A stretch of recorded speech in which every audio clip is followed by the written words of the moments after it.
just wondering, is anybody in this room tired today? Raise your hand. It's okay.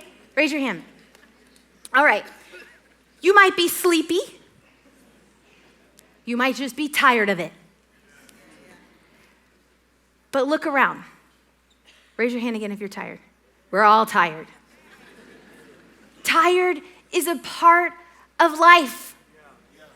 Now, some of us are stupid tired.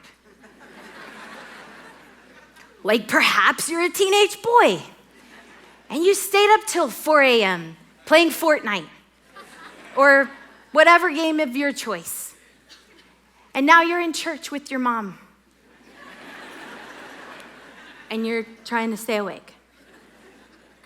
Maybe you're tired because it's May and it's the end of the school year and you have all of the end of year programs and parties and teacher gifts and final exams and making sure your kids cross the finish line and you've way overscheduled yourself this year.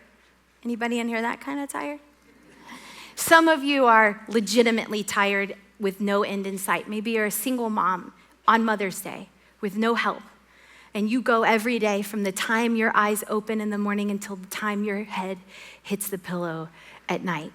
It's important to recognize when you're tired and why you're tired. And it's important to evaluate your schedule and even to learn and to ask for help when you need help. And we need rest in our lives. We do. We need times of rest and Sabbath and all of those wonderful things. But you know what I've learned in 20 plus years of being a grown-up? I even get tired on vacation. I'm serious. Like, for me, I don't know what it's like when you wake up in the morning, but if I get 5 hours of sleep or 9 hours of sleep, when I open my eyes in the morning, I don't want to wake up. I'm still tired. And I don't want to sleep my life away. I want to stop being surprised that I'm tired.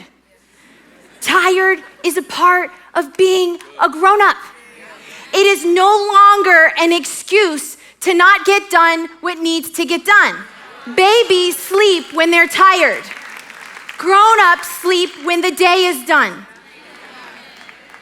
Some of the most defining moments in my life happened when I was tired, when I pushed through and came out on the other side. And perhaps the biggest lesson that I have had to learn in my life is that tired is a part of it every day. So we've got to learn how to fight when we're tired. Because if you wait until you feel 100%, you're never gonna get back what has been stolen from you. Guys, David was tired. Not 15 minutes tired, not I stayed up too late last night tired. He was 15 years tired of fighting a physical battle against Saul and a mental battle against himself, constantly wondering if God was really gonna do what he said that he was gonna do through David, or if Saul was just gonna eventually get him. There is a real enemy out there, and he wants you to be too tired to fight back for the things that he has stolen from you. He wants you to give up on the calling that God has placed on your life. But you can't stop short of the victory that God has for you. Look at Ephesians 6. I know many of you just finished studying Ephesians. This was my favorite part. Ephesians 6 verse 10 says, "Finally, be strong in the Lord and in his mighty power. Put on the full armor of God so that you can stand against the devil's schemes." Now listen to these verses because they're kind of scary if you really read them. "For our struggle is not against flesh and blood, but against the rulers, against the authorities, against the powers of this dark world, and against the spiritual forces of evil in the heavenly realms. Therefore," he says it again, "put on the full armor of God so that when the day of evil comes, you may be able to stand your ground." Paul is not talking about a fight for us to take new ground. Jesus' work on the cross won the victory against sin and death. Salvation is ours. We don't have to fight for that. We receive that by grace through faith. But just because we receive salvation doesn't mean that there is not still a very real enemy. And he is going to do everything he can. He came to steal, kill, and destroy.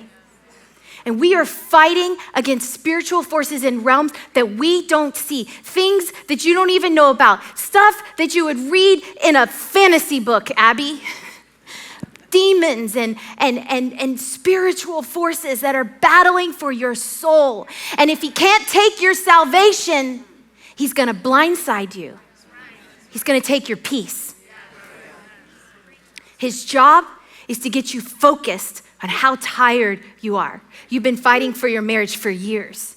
He's going to do everything he can to get you to give up on it. He wants you to be too tired to get your joy back. He wants you to be too tired to get your confidence back. And if he can take those things from you, you will live your life saved, but in defeat. And he won. As believers in Christ, though, we're not fighting in our own power. That's the amazing thing. Paul said, be strong in the Lord and in his mighty power. It's his mighty power that is at work on the inside of you. Yeah. But sometimes you got to get up. If you want to activate God's power in your life, you got to move. You got to seek him again and again and again. You got to arm yourself so that you can stand against the enemy. Don't give in. Don't let him win. Keep fighting even when you're tired. Hey, thanks for watching. I hope that encouraged you today. Make sure that you subscribe so that you don't miss out on other videos like this, and I'll see you back here next time.